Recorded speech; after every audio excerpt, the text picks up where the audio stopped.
Indonesia masih memberlakukan pembatasan masuknya warga negara asing. Hal ini dilakukan sebagai upaya mencegah strain ataupun mutasi baru dari virus penyebab COVID-19, yakni SARS-CoV-2. Virus ini sudah terdeteksi dan ditemukan di London, Afrika Selatan, dan Brasil.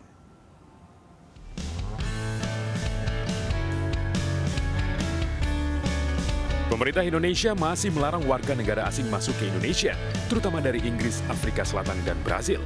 Pasalnya, di 3 negara ini terdeteksi muncul kasus mutasi baru virus penyebab COVID-19. Meski belum ditemukan di Indonesia, aturan ketat pun diberlakukan bagi WNA yang memiliki kepentingan di Indonesia, termasuk karantina mandiri selama 5 hari dan tes COVID-19. Hal itu untuk memastikan kesehatannya, sehingga jika ada mutasi virus ditemukan bisa terekam dan dilakukan langkah antisipasi penyebaran. Jadi WNA yang diperbolehkan ke Indonesia adalah memang yang sekarang memiliki perizinan khusus dan tentu ada kepentingan sesuai misalnya bisnis esensial, dan negara-negara yang bisa adalah yang masuk dalam travel koridor bilateral antara Indonesia dan negara-negara tersebut.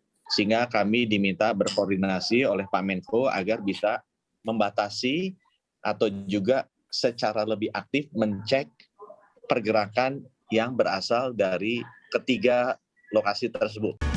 Sementara itu di tengah pandemi COVID-19, investasi di Indonesia tetap meningkat sebesar 826,3 triliun rupiah. Bahkan pertumbuhan ekonomi Indonesia berhasil menduduki peringkat keempat setelah Cina, Vietnam, dan Korea Selatan.